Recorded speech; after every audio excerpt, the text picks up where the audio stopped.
Today, we want to review what we know about operations. So this goes all the way back to the beginning where we wanted to frame algebra as an arithmetic course. But we wanted to be very specific and clear about how we think about operations.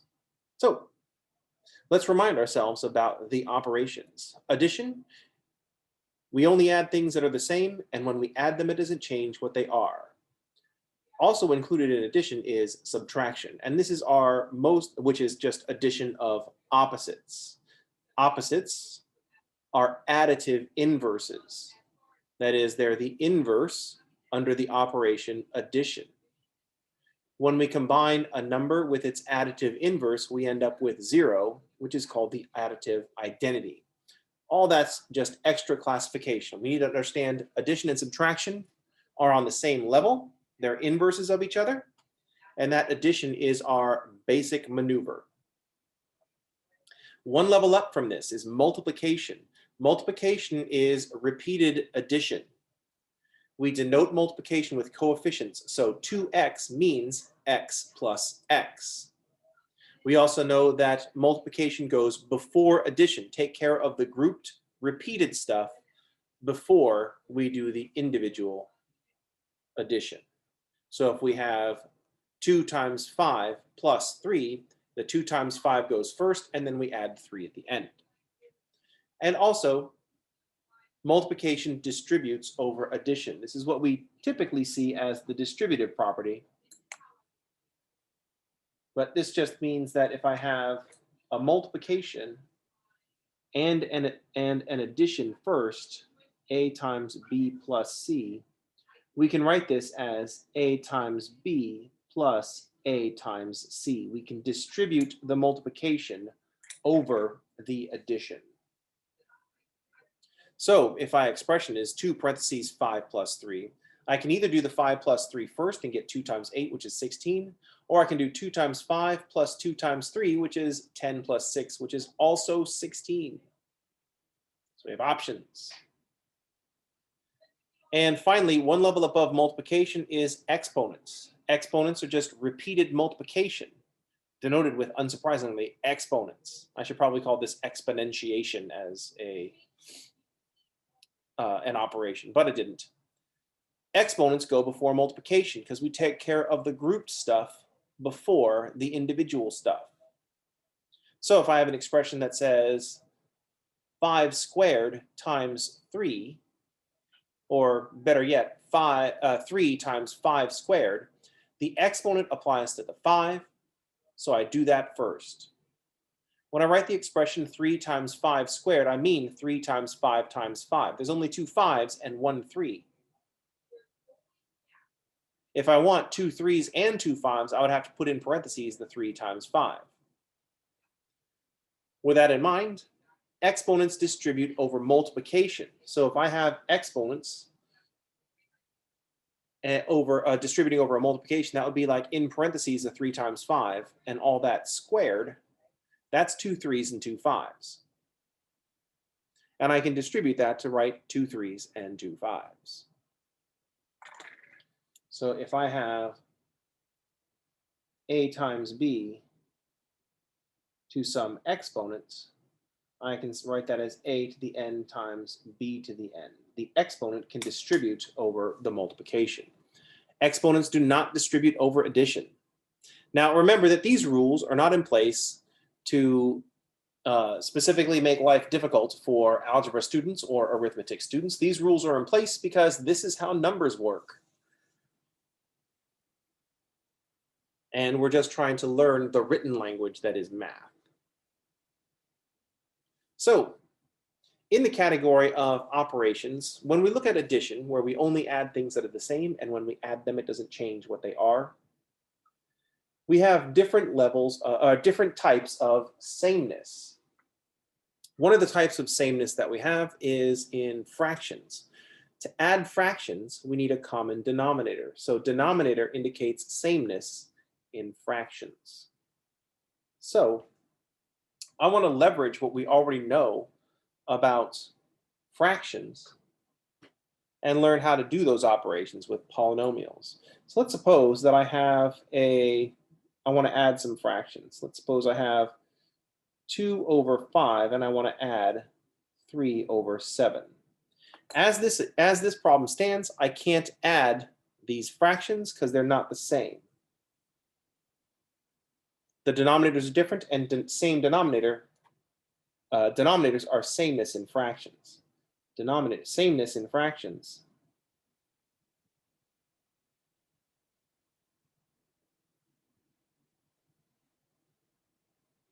is the denominator.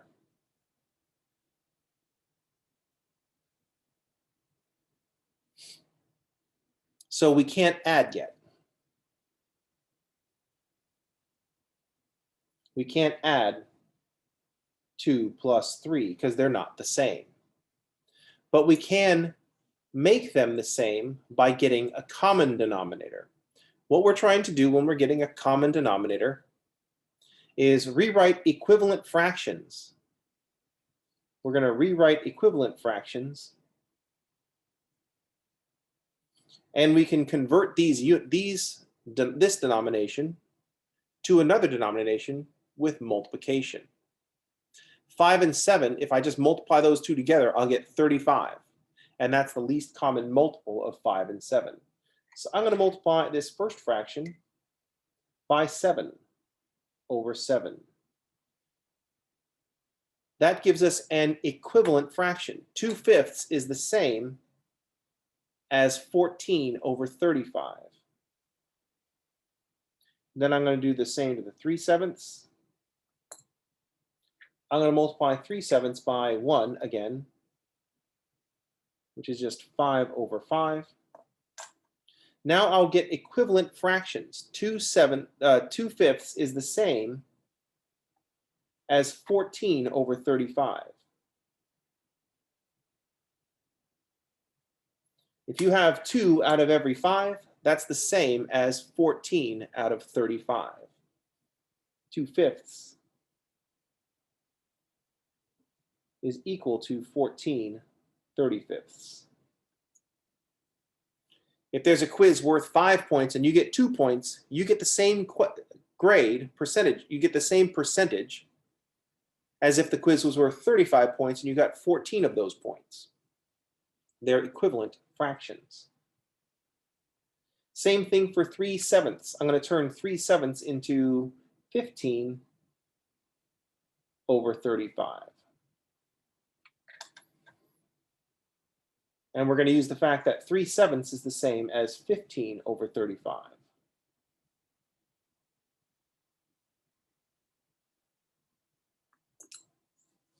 Now I have a common denominator. Now 14 and 15, adding those numbers means something. So now the 14 and the 15 we can add.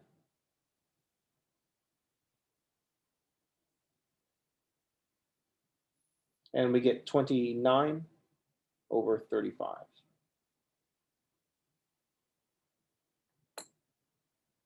So the point of doing this was to make things the same. Now my fractions have sameness.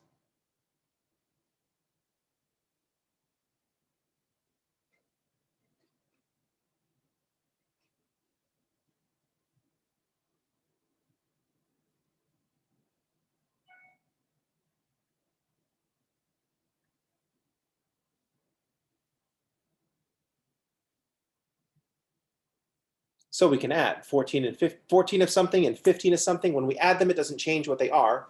We have 29 of those things. 29 of those things called 35ths.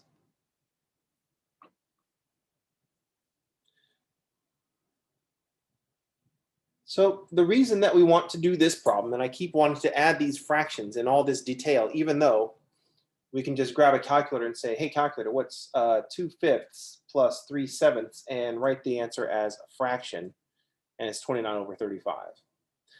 Coming up with 29 over 35 is not the point of the problem.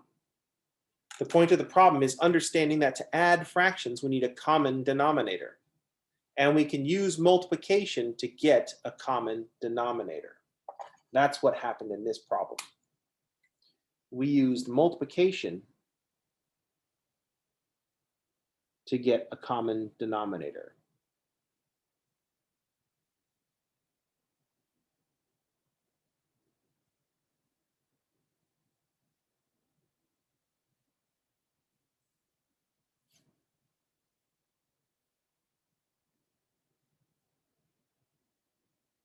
That is, we use multiplication to get sameness. This is the same thing that we were doing when we wanted to try to add $5 and €8. We had to convert dollars into euro with multiplication, or euro into dollar with multiplication, so that we can add, so we can get sameness.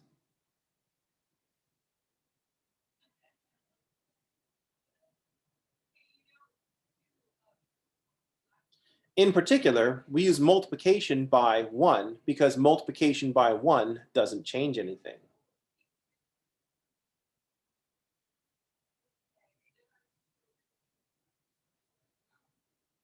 Because 1 is the multiplicative identity.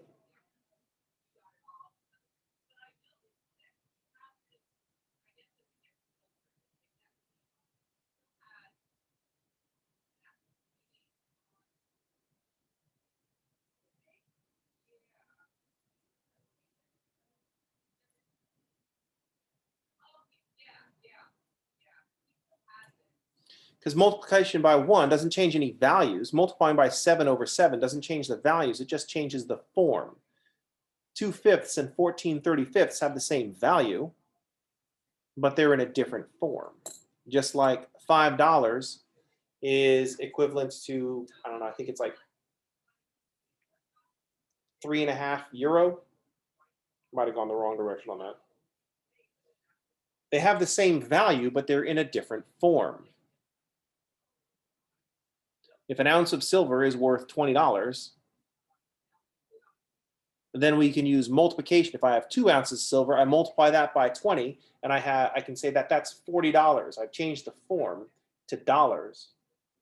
So now if I have 2 ounces of silver in a $5 bill, I can say I have $45, the equivalent of $45. I can also say my $5 bill is worth a 1/4 ounce of silver, so I have 2 1/4 ounces of silver in value. So what's with this fraction? Let's take this same concept and apply it to fractions that have polynomials in them. So I'm going to make some changes to things. Let's suppose that instead of 2 over 5, I have 2 over 5x.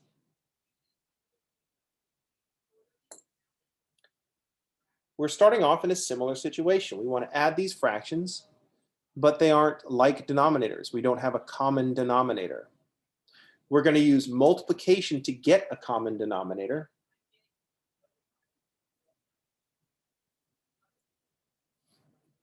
This first fraction, I have a 5 times x, but I don't have a 7. The second fraction has a denominator of 7, so I definitely want one of those.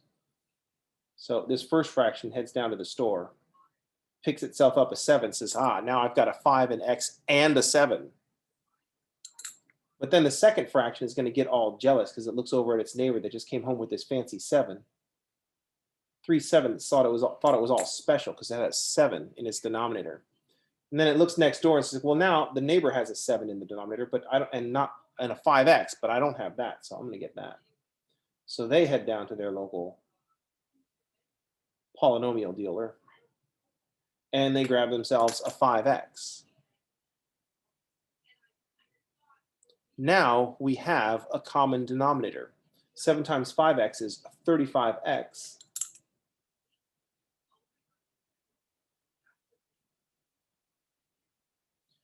And now that they're the same, I can just add the numerators. 2 times 7 is 14. I skipped a step in the middle.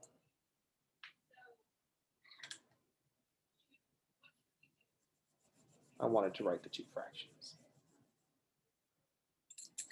So now this first fraction will look like 14 over 35x. And the second fraction will look like 15x over 35x. And now there's balance in the neighborhood. They both have the same stuff. Now, when we add the numerators here, I've got a 14 over 35x and a 15x over 35x. The 14 and the 15x are not the same. They're not like terms, but the fractions have the same denominator, so I can still add these. And I can write this over one fraction. But I still got a 14 and a 15x that I can't combine.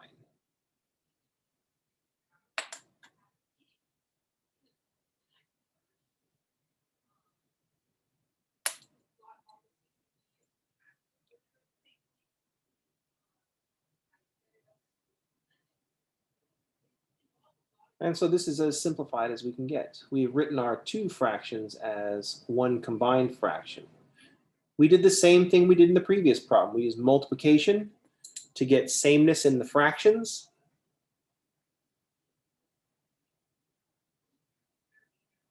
And so we were able to add the fractions.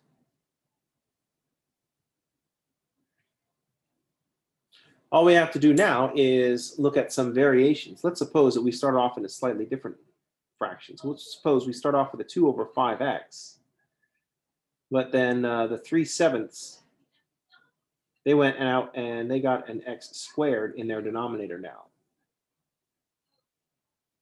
So now, once again, we still have different denominators. I want to add these fractions. I have to look at what the other fraction has and multiply by what's missing. So the other fraction, just like before, looking next door, we've got a 7 that we don't have in the with a 5. I need a 7 as a factor. But also we see now that this denominator has two x's, an x squared in it, whereas our denominator here only has one x, an x to the first. So I'm going to have to get an x as well. And since I can't change the value of the fraction, I have to multiply on top and bottom. I have to multiply by 1. Now with the 3/7, the 7x squared looks next door and it's missing a 5. It needs a 5 and it's, oops, it's 7x squared. We look next door and we see that there's a 5, but it doesn't need anything else because it's next door has an x, but the 3 over 7x squared has two factors of x. So I don't need to add any more, multiply by any more factors of x. I just need to go out and pick up a 5 to make the fractions the same. So now, this first fraction, 2 times 7 is 14x. 2 times 7x is 14x. And now the denominator looks like 35x squared. And the other fraction is 3 times 5, or 15. And 7x squared times 5 is 35x squared. Now the denominators are the same. I can add the numerators. I can't combine the numerators into one term because they're not like terms. 15 is just a constant and 14x is an x term. But I can combine them over a common denominator of 35x squared. But I can't add a 14x and a 15 because those are not the same. Sameness in polynomials is like terms, which means same variables with the same exponents.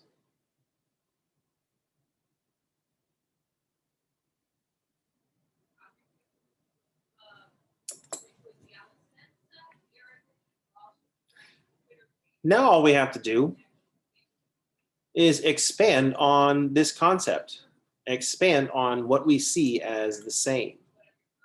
So let me write some more fractions. It's death by examples today if you haven't sorted that out. Let's suppose that our denominators are polynomials with more than one term.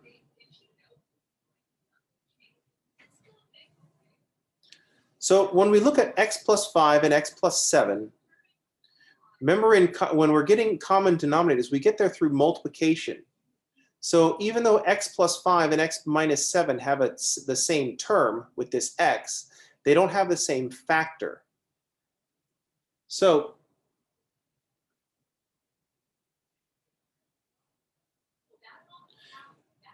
to get a common denominator, I need to look at 2 over x plus 5. And I have to read the x plus 5 as a factor by itself. And so I need to go over next door and see that there's an x minus 7, and I need to include that as a factor. More importantly, I need to drop everything in parentheses to make sure I do my multiplication properly. So what we want to see is that x plus 5 and x minus 7 don't have any common factors. They only have common terms. Common terms are not good enough. We need common factors because we get common denominators through multiplication. We don't get common denominators through addition. So the second fraction, we're doing the same thing that we did before. We take 3 over x minus 7. We look next door and see that factor of x plus 5. So we got to go get one of those.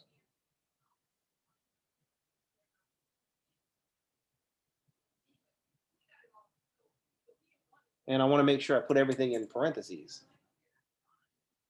Now, both fractions have a common denominator of x plus 5 times x minus 7.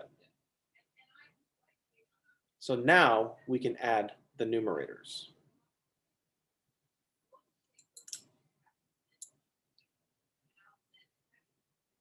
So I've got a 2, and this is where the parentheses are important, times the x minus 7 plus a 3 times the x plus 5. But both of these are over a common denominator of x plus 5 times x minus 7. The first fraction has an x plus 5 and an x minus 7. The second fraction also has an x plus 5 and an x minus 7. Now all we need to do is simplify the numerators. 2 times x plus 7, we're going to use the distributive property. Multiplication is going to distribute over addition. We'll have 2x minus 14. And then I'm going to distribute plus 3. Plus 3 times x is plus 3x. And plus 3 times plus 5 is plus 15. The denominator I'm going to leave factored. You can multiply it out if you want to show off your mad multiplication skills. But it's just as good to leave it factored. Now all we need to do is combine like terms in the numerator.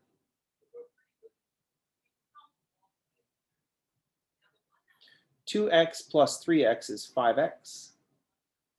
Negative 14 plus 15 is plus 1.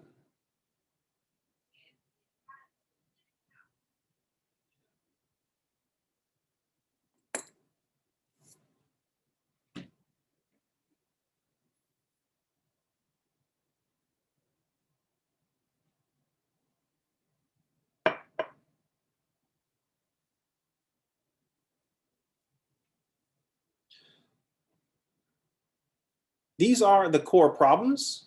The only way we can make this more complicated is by throwing in more stuff. So for example, let's suppose instead of 2 over x plus 5, let's suppose I complicate matters by taking 2x minus 1 over x plus 5. Still plus 3 over x minus 7. The process is still the same. The pieces that we're multiplying have become more complicated. It's the same as the first problem that we did on this page. I had 2 over 5x. I needed a 7 to make the denominators the same. So there's the 7, I multiply by 7 over 7. In the second problem, I needed a 7 and an x to make the denominators the same. So here's 7x over 7x. In this third problem, I needed an x minus 7 to make the denominators the same, so x minus 7 over x minus 7. And I just multiplied by 2 all the time. Now, I look at the second fraction, I see an x minus 7. That's what I need to make the denominators the same. So I'm going to multiply 2x minus 1 over x plus 5. I multiply by x minus 7 over another x minus 7. It's the same process, but instead of multiplying by 2, where I multiply by 2 with the distributive property here, now I'm going to have to multiply by 2x minus 1. So I'm going to have to FOIL. Multiply every term in the first polynomial by every term in the other polynomial. So 2x squared minus 14x minus x plus 7. Second fraction gets the same treatment. We get plus 3 over x minus 7. What's missing from the first fraction is an x plus 5. So I'm going to multiply on the top and the bottom. And I'm going to make sure to put all my terms in parentheses, because that's what we're multiplying, not just individual terms.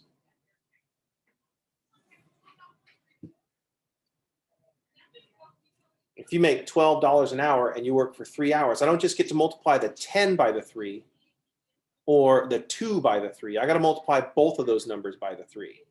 That's why we need parentheses. So what we have is a 2x plus 2x minus 1 times an x minus 7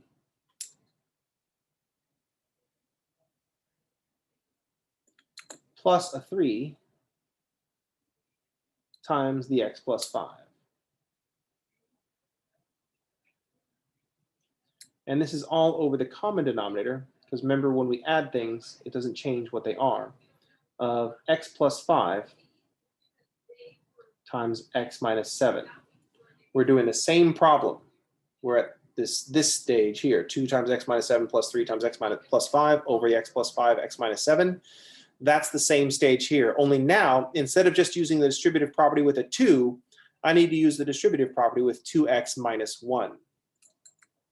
So I'm going to have to FOIL on that one and grab an alternate color here. So I'm going to get 2x squared minus 14x minus x plus 7. Then the distributive property on the 3 times x plus 5 is going to be a plus 3x plus 15. And this is all still over the denominator. We have to keep writing it.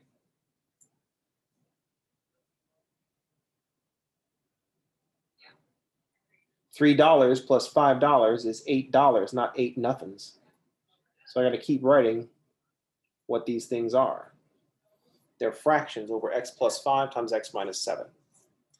Finally, we get to combine like terms in the numerator, just like we did in the previous problem. 2x and 3x is 5x. Negative 14 plus 15 is plus 1. We got to combine like terms down here. So I have 2x squared minus 14x minus 1x is minus 15x. Minus 15x plus 3x is minus 12x. 7 and 15 is 20 something.